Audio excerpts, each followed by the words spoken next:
Why did you click on this video? What made you press the play button? It was likely the same impulse that drove Einstein to question the universe, the same one that led Leonardo da Vinci to anatomy theaters, and the same one that makes you slow down your car at the scene of an accident. That impulse is curiosity, the greatest driving force of our progress, and at the same time, our darkest and most vulnerable trait. Today, we'll journey through the centuries to understand how this force turned us into scientists and explorers, into gawkers at public executions, and finally, into a global audience for live-streamed tragedies. This is the story of why we simply can't look away.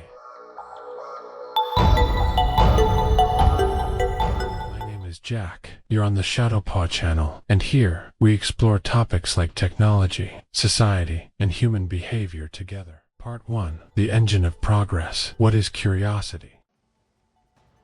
Before we talk about its dark side, let's give curiosity its due. At its core, it's a survival mechanism. Our ancestors needed to know what's hiding behind that hill. Is this root edible? What kind of predator leaves these tracks? Curiosity drove us to explore, to learn, to map the world, and ultimately, dominate the planet. It is the spark from which knowledge is born. It drove Galileo to look through his telescope, knowing it could cost him his freedom. It drove Marie Curie to study radiation, costing her her health. All of our science, art, and philosophy are the products of an insatiable desire to know why. But this bright, creative force has always had a shadow. The same need for information that led us to the stars also pushed us towards entirely different spectacles, those connected to fear, danger, and death. Part 2. The Theater of Death.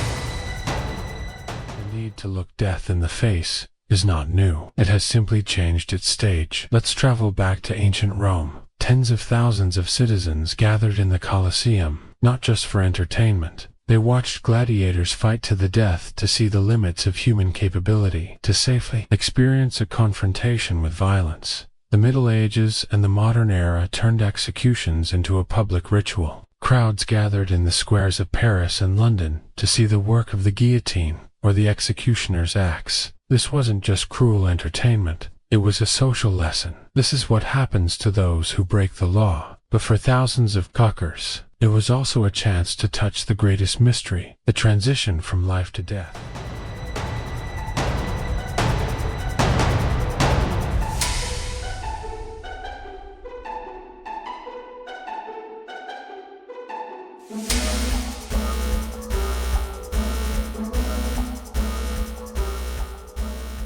The Victorian era was obsessed with death. Post-mortem photographs and public autopsies were popular, and newspapers, the so-called penny reveled in the details of the most brutal crimes, like in the case of Jack the Ripper. In all these cases, the desire to watch existed, but the opportunity was limited by physical presence. You had to be there. This was the local analog version of morbid curiosity. But then, everything changed. It appeared the screen, and it gave us all a front row seat. Part 3. The Everyday Itch.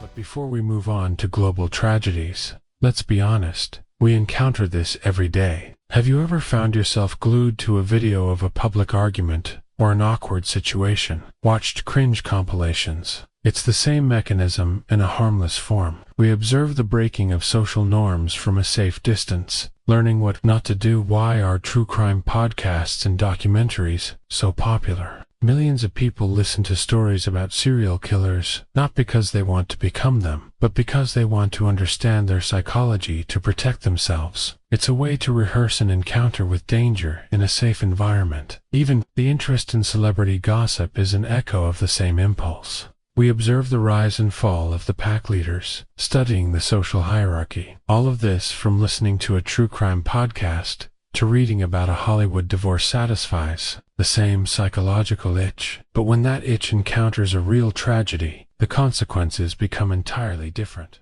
Part 4. The Evolution. Now that we understand the roots of this phenomenon, let's trace how technology transformed it into a global force. Stage 1. The Global Theater, the Age of Television.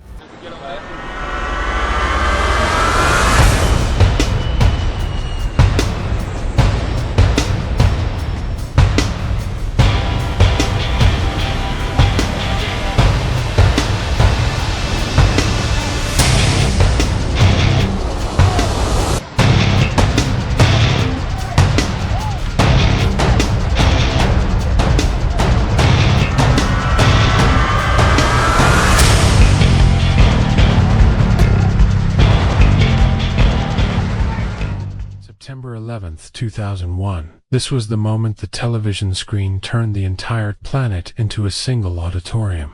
Up to 800 million people simultaneously watched a tragedy unfold. The channels ran non-stop, replaying the shocking footage over and over. This gave rise to the first ethical question of the digital age. Where is the line between informing the public and exploiting grief? After 9/11s, the media became more cautious, but the genie was out of the bottle. We had become a global, but still passive, audience. Stage 2. The viewer as broadcaster, the age of live streaming.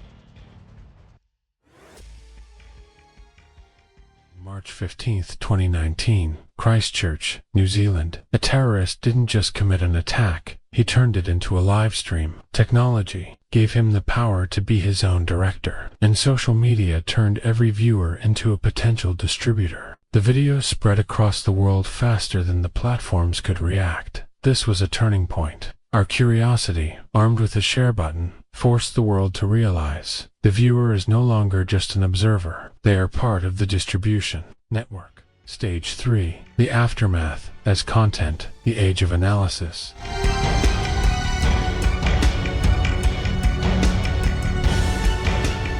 24th, 2022. The school shooting in Uvalde. The release of an 82-minute surveillance video shifted the focus of our curiosity. We were no longer watching the tragedy itself, but its aftermath, the inaction of the police. Thousands of people online became detectives and judges, analyzing every frame. This revealed a new dimension. We don't just want to see, we want to understand and to judge. But the price of this transparency is the re-traumatization of victims and the creation of dangerous content for copycats. Stage 4. The viewer as criminal, the legal boundary.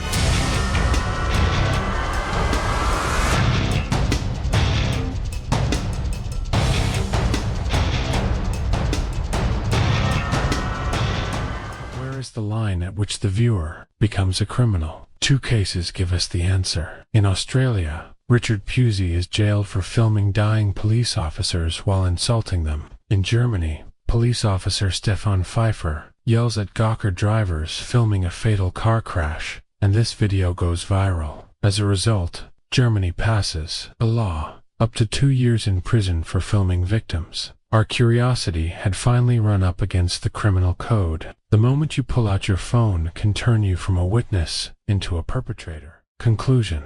The impulse remains the same, but today, it has a perfect alibi. The screen. The screen creates distance. It turns real people into characters, and their pain into content. It gives us the illusion of safety, and, most dangerously, the illusion of detachment. I'm just watching. Technology will always outpace our ethics. We can't turn off curiosity, as that would mean turning off a part of what makes us human. But we can make it mindful. We can understand why we watch. We can ask ourselves, does this viewing satisfy my need for knowledge and safety, or is it simply exploiting someone else's tragedy? The first step is awareness, understanding that behind every shocking image, behind every viral video, there is a real human story. And every click, every view, every share is not a passive act. It is a choice, and the consequences of that choice are now global. This topic is nearly endless, and I'm very interested in your opinion.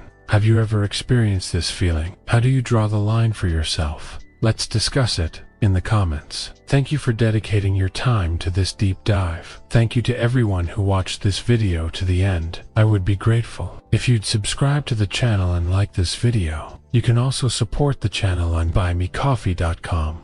You can find all the links in the description below the video. See you in the next one. Keep your paws off of strange hashtag and be mindful of what you watch.